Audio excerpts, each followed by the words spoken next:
السلام علیکم ورحمۃ اللہ تعالی وبرکاتہ۔ نمبر 1، اسلامی تاریخ۔ 4 رجب المرجب۔ حضرت عمر رضی اللہ تعالیٰ عنہ کی بہادری۔ حضرت عمر رضی اللہ تعالیٰ عنہ کی بہادری سے کون ناواقف ہوگا؟ ساری دنیا ان کی شجاعت، بہادری اور دلیری کا اعتراف کرتی ہے۔ شروع میں مسلمان کعبہ کے پاس نماز نہیں پڑھ سکتے تھے، لیکن عمر فاروق رضی اللہ عنہ کے اسلام لاتے ہی مسلمان خانہ کعبہ میں کھلم کھلا نماز پڑھنے لگے۔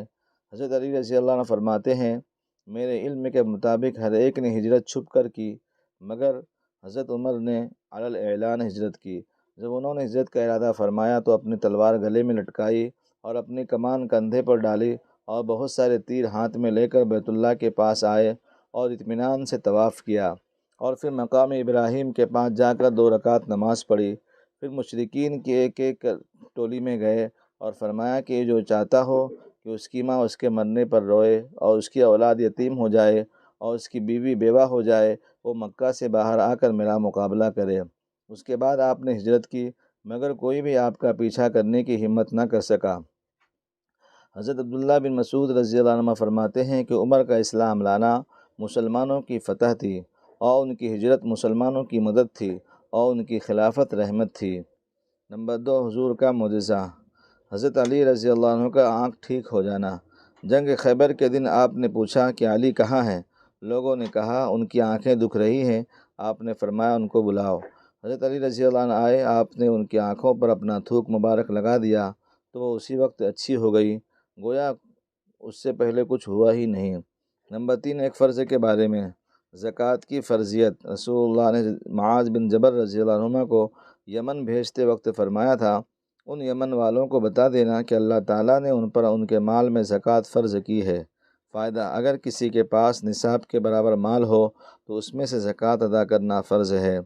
نمبر 4، ایک سنت کے بارے میں۔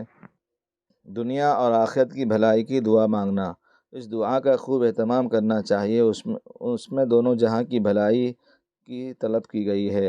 رسول اللہ صلی اللہ علیہ وسلم اس دعا کو اکثر پڑھا کرتے تھے، ربنا آتنا فی الدنیا حسنہ وفی الآخرۃ حسنہ وقنا عذاب النار۔ ترجمہ: اے ہمارے رب، ہمیں دنیا میں بھی بھلائی عطا فرما اور آخرت میں بھی بھلائی عطا فرما، اور دوزخ کے عذاب سے ہمیں بچا۔ نمبر 5، شوہر کی خوشی پر جنت۔ رسول اللہ نے فرمایا، جس عورت نے اس حال میں انتقال کیا کہ اس کا شوہر اس سے راضی تھا تو وہ جنت میں داخل ہوگی۔ نمبر 6، گناہ کے بارے میں۔ قرآن میں اللہ تعالیٰ فرماتا ہے، تم گواہی کو مت چھپایا کرو، اور جو شخص اس گواہی کو چھپائے گا تو بلا شبہ اس کا دل گنہگار ہوگا۔ اللہ تعالیٰ تمہارے کیے ہوئے کاموں کو خوب جانتا ہے۔ نمبر 7، دنیا کے بارے میں۔ قرآن میں اللہ تعالیٰ فرماتا ہے، دنیاوی زندگی تو کچھ بھی نہیں، صرف دھوکے کا سودا ہے۔ فائدہ: جس طرح مال کے ظاہر دیکھ کر خریدار پھنس جاتا ہے، اسی طرح دنیا کی چمک دمک سے دھوکے کھا کر آخرت میں سے غافل ہو جاتا ہے۔ اس لیے انسانوں کو دنیا کی چمک دمک سے ہوشیار رہنا چاہیے۔ نمبر 8، آخرت کے بارے میں۔ رسول اللہ نے فرمایا، جب تم میں سے کوئی وفات پا جاتا ہے تو اس کو صبح شام اس کا ٹھکانہ دکھایا جاتا ہے۔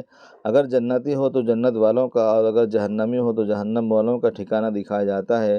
پھر کہا جاتا ہے، یہ تیرا ٹھکانہ ہے، یہاں تک کہ اللہ تعالیٰ قیامت کے دن تجھے دوبارہ اٹھائے گا۔ نمبر 9، طب نبوی سے علاج۔ کھجور سے علاج۔ رسول اللہ صلی اللہ علیہ وسلم نے فرمایا، زچگی کی حالت میں تم اپنی عورتوں کو بھیگی ہوئی کھجوریں کھلاؤ، اگر وہ نہ ملے تو سوکھی کھجوریں کھلاؤ۔ فائدہ: بچے کی پیدائش کے بعد کھجور کھانے سے عورت کے جسم کا فاسد خون یعنی گندا خون نکل جاتا ہے اور بدن کی کمزوری ختم ہو جاتی ہے۔